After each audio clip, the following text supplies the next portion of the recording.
예, 저희 제목 그대로입니다. 현대자동차가 이제 정의선 시대를 열었습니다. 오늘 공식적으로 수장이 되면서 현대자동차가 20년 만에 이제 대표, 회장을 교체한 건데요. 3세 경영의 시동을 걸었습니다. 범현대그룹의 창업자이신 정주영 선대회장님, 현대자동차그룹을 오늘을 이룩하신 정몽구 명예회장님의 높은 업적과 깊은 경영 철학을 계승하여 미래의 새로운 장을 열어나가야 한다는 무거운 사명감과 책임을 느낍니다. 예, 이렇게 이제 1970년생인 정의선 직함이지 현대차그룹의 회장이 됐습니다. 정철식 평론가님. 네. 2년 전부터 거의 실권은 다 갖고 있었기 때문에 수순 아니었냐라는 얘기도 있지만 그래도 이제 명예회장이 살아계신 상태에서 이 회장제를 물려받았다. 이거 좀 이례적인 건 아닙니까? 그렇습니다. 그 시점, 왜 지금 시점인가에 대한 이야기들이 많이 나오는데요. 예. 세간 일각에서 나오는 정몽구 명예회장의 건강 문제 이런 거는 아닌 것 같습니다. 크게 두 가지 정도로 왜 지금인가를 볼 수가 있을 텐데 첫 번째는 이 자동차의 개념 자체가 바뀐 겁니다. 이제 누가 봐도 내연차의 종말, 그리고 새로 전기차, 또 전기 수소차 시대가 열리지 않습니까? 그렇게 되면서 이미 회사 이름들도 이제 모터스라는 표현이 아니라 모빌리티라는 회사 이름을 쓰거든요. 아, 그렇네요. 그렇게 되기 때문에 이미 정몽구 명예회장의 내연 기관차 시대는 갔고 그 다음에 새로운 전기차 시대에 맞는 새로운 수장이 필요하다라는 게 첫 번째 이유고요. 예. 두 번째 이유는 이것은 약간 좀 지배구조와 관련이 있는데 아직까지 현대차그룹은 지배구조 승계가 완벽하게 끝나지 못했습니다. 실질적으로 지분구조라든가 이런 체계에 있어서 정의선 회장이 온전히 받지를 못했거든요. 소위 말하는 승계를. 그런 부분에 있어서는 부회장으로 있는 것보다 본인이 직접 수장을 하면서 이런저런 지분 교통 정리를 하는 것이 더 효율적인 것이 아닌가. 그 두 가지가 복합적으로 작용한 것이 아닌가 보여집니다. 지금 화면에 나왔던 제가 한번 짚어볼게요. 그러니까 현대차 그룹이 지금 세계 4위, 5위권까지 성장을 했다. 네. 그러면 어쨌든 아버지부터 정의선 수석 부회장, 어제까지 수석 부회장까지는 꽤 고급차 제네시스도 출범하고 네.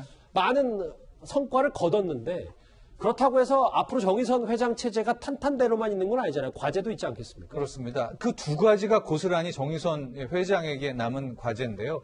과연 새로운 차, 새로운 전기차, 전기자율주행차, 그다음에 전기 수소차 시대에 과연 지금 내연차에서 세계 4위, 5위권 안에 들은 것처럼 치고 나갈 수 있을까? 왜냐하면 전기차는 이제는 내연 기관이 아니라 배터리 사업이 거의 절반을 차지하거든요. 그런 숙제를 풀어야 되는 과제가 있고 두 번째도 마찬가지입니다.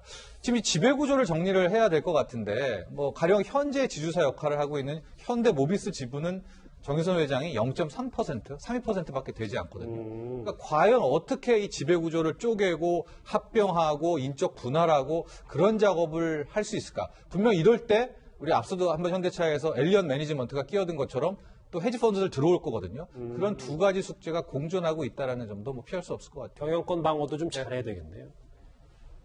제가 정철식 평론가님 모셔서 꼭 질문을 드리고 싶었던 게 이 부분이거든요. 회장 정의선은 어느 정도 이제 평가를 받고 네. 경영 쪽에서도 재계 쪽에서도 여러 가지 말들이 많지만 인간 정의선은 어떤 면모를 갖고 있는지 이 부분 궁금해하시는 분들 많습니다. 그렇죠. 이제 이렇게 보면 이제 저도 이렇게 취재도 해보고요. 비서진들 연락을 해보면 굉장히 소탈하다. 그런데 이렇게 소탈하다고 얘기를 하면 재벌이 뭐가 소탈하냐 이렇게 얘기가 나오는데 앞에 있죠. 재벌 3세임에도 불구하고 굉장히 소탈하고 특히 소통 부분에 있어서는 많은 분들이 좀 공감하는 그런 대목이 있는 것 같아요. 예. 소통이라는 것은 이게 꾸며진다고 해서 꾸며지는 것은 아니거든요. 근데 직원과의 소통, 비서진과의 소통 이런 것들에 있어서는 굉장히 높은 점수를 평가받고 있고요. 예. 실제적으로 양궁 부분에 양궁협회장 쪽에서도 요즘이 SNS 시대 아닙니까? 이걸 이야기를 꾸미다거나 미담을 만들려고 해도 그것이 사실이 아니라면 금방 들통이 나거든요. 예, 그럼에도 불구하고 아마 저런 성격적인 부분에 있어서는 꽤 많은 분들이 높은 점수를 주고 있는 것 같습니다. 특히 정의선 회장은요. 평소 할아버지인 정주영 현대그룹 명예회장을 진심으로 존경한다 이렇게 여러 차례 밝힌 바가 있습니다. 우리가 기업을 할 적에 많은 사람들이 그 수많은 기업을 어떻게 어려운 걸 해나가냐 이렇게 생각하는데 나는 기업에는 어려움이 없다 이렇게 생각합니다. 우리 생활에도 어려움이 없다 나는 이렇게 생각을 하고 사는 사람입니다. 우리나라는 영원히 세계 모든 무역 장벽 여한 어려움이 있더라도 발전해 나갈 거다. 나는 이렇게 확신을 하고 삽니다. 잘 알려진 사실이긴 한데 정의선 회장이 또 이제 현대차 시대를 열었으니까 현대차의 정의선 시대를 열었으니까 짚어보지 않을 수가 없겠어요. 밥상머리 교육을 철저히 받았고 특히 아침에 엄청나게 일찍 출근하는 거는 이제 할아버지로부터 이은 이게 가풍 같은 겁니까? 그렇습니다. 우리나라 재벌가는 재벌가마다 독특한 뭐라고 그래야 될까요? 뭐 가풍, 문화 행태들이 있는데 현대그룹, 뭐 지금은 현대차그룹, 뭐 현대중공업그룹 나눠졌지만 이 현대그룹, 범현대그룹 같은 경우에는 가족주의, 뭐 이런 가족 중심, 특히 정주영 명예회장이 기틀을 잡아내는 밥상머리 교육이 뭐 가장 핵심으로 꼽히게 되는데요.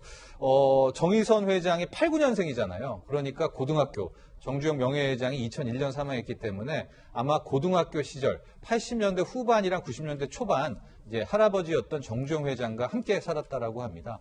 그때 놀랐던 게 뭐 거의 매일 주말도 5시 반에는 이제 할아버지가 정주영 명예회장이 일어나서 운동하고 그때 다 가족들이 일어나서 아침 일찍 아침 식사를 할 때 이런저런 하루의 그런 메시지들을 정하는데 본인이 뭐 여러 차례 얘기했지만 정의선 회장이 그때 할아버지, 그러니까 정주영 명예회장이 들려줬던 이야기 중에 핵심 중에 하나가 경영자는 CEO는 시류를 거스르면 안 된다. 그러니까 지금 말하는 트렌드에 대한 굉장한 민감한 이야기를 해줬고 그것이 지금 본인도 경영하는 데 있어서 항상 좌우명으로 삼고 있다.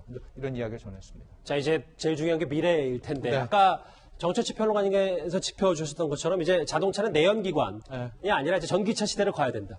그러려면은 삼성과도 좀 협업을 해야 되는데 실제로 이재용 부회장과 정의선 회장 꽤 두터운 친분도 있고 앞으로 미래차 산업에서는 손을 안 잡을 수가 없는 거 아니겠어요? 그렇습니다. 뭐 호용호재하고 한다고 알려져 있는데요. 이 전기차, 특히 전기 수소차, 전기 자율주행차는 자동차 회사 하나로는 못 버팁니다. 배터리 회사도 필요하고요. 전기 자율로 가게 된다면 전장이라고 하죠. 전기 장치. 그러니까 삼성전자의 배터리와 전기 장치가 필요하고요. 지금은 이재용 부회장하고 이 정의선 회장만 나와 있지만 실제적으로 배터리를 담당하고 있는 이제 LG라든가 SK 이노베이션의 SK도 굉장히 협업이 중요한 거예요. 그런데 참 다행인 것이 어쨌든 전기 자율주행차의 그 4가지 축에서 세계 탑권이 다 우리나라에 몰려 있지 않습니까? 예. 그래서 지금부터는 이 정의선 회장이 어쨌든 배터리를 지금 만들 수는 없는 거 아닙니까? 전기 장치를 막 지금 아무리 쫓아간다고 하더라도 삼성을 따라잡지 못하니까 협업이